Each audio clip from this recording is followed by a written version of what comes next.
आज बात करते हैं एक मछुआरे की। इस मछुआरे ने 12 महीने का समय समुद्र में एक नाव पर बिताया था। यह घटना 17 नवंबर 2012 की है। मैक्सिको के एक छोटे से गांव में रहने वाले 36 साल के जोस सेल्वाडोर अपने एक दोस्त के साथ प्रशांत महासागर में मछली पकड़ने गए थे। यह दोनों मछुआरे एक 7 फुट की छोटी सी नाव लेते हैं। नाव चलाने के लिए उसमें एक छोटा सा इंजन भी था।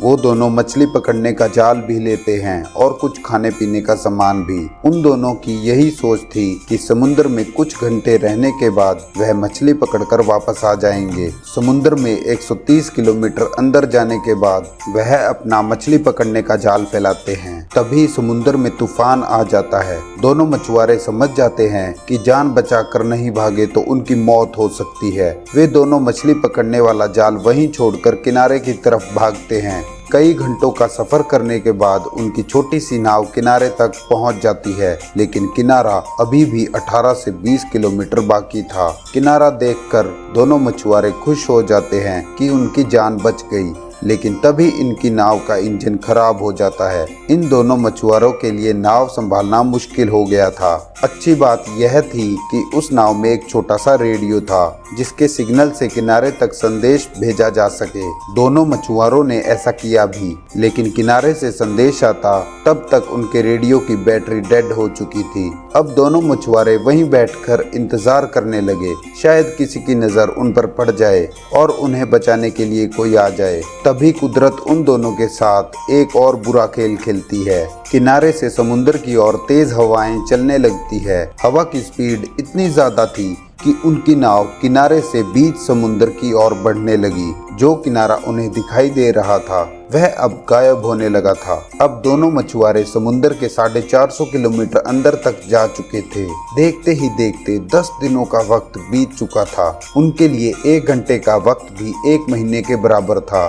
दोनों मछुआरों की नाव पर जो खाना बचा था वह भी अब समाप्त हो चुका था। अब दोनों भूख और प्यास से तड़पने लगे थे।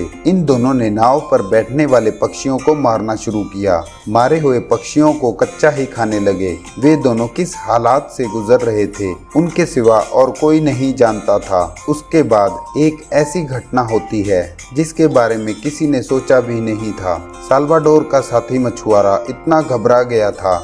ऐसी स्थिति देखकर उसका दिमाग काम करना बंद कर दिया और 4 महीने के बाद उसने सुसाइड कर लिया। माहौल इतना खराब हो चुका था कि जोस सेल्वाडोर को बुरे सपने आने लगे थे। आंख बंद करने से भी डर लगने लगा था। जानकारों का कहना है कि वह मछुआरा प्रशांत महासागर में उस जगह पहुंच चुका था जहां कार्गो जहाज का भी पहुंचना मुश्किल था। धीरे धीरे 11 महीनों का वक्त निकल चुका था। उस वक्त इस मछुआरे का नाव 8000 किलोमीटर का सफर तय कर चुका था। उस मछुआरे को समुद्र के अंदर नारियल तैरते हुए मिले। नारियल को तैरता हुआ देखकर वह मछुआरा तुरंत समझ गया कि जरूर कोई आसपास आइलैंड होगा। कुछ देर बाद उसे एक आइलैंड दिखाई दिया। आइलैंड को देखते ही तुरंत नाव से छलांग लगाकर आइलैंड की तरफ तैरना शुरू कर दिया। कुछ देर तैरने के बाद सेल्वाडोर ने 12 महीने के बाद किसी धरती पर पैर रखा था। यह आइलैंड प्रशांत महासागर के बीच एक छोटा सा आइलैंड था। इसे मार्शल आइलैंड कहते हैं। उस आइलैंड पर मछुआरे की मुलाकात एक व्यक्ति से हुई। उस व्यक्ति ने इस मछुआरे को अपने देश पहुंचने में भी मदद की। अगर आपके साथ भी कभी ऐसी कोई घटना हुई है तो हमें कमेंट बॉक्स में कमेंट करके बताएं। वीडियो अच्छा लगा हो तो लाइक करें और हमारे चैनल को सब्सक्राइब करें।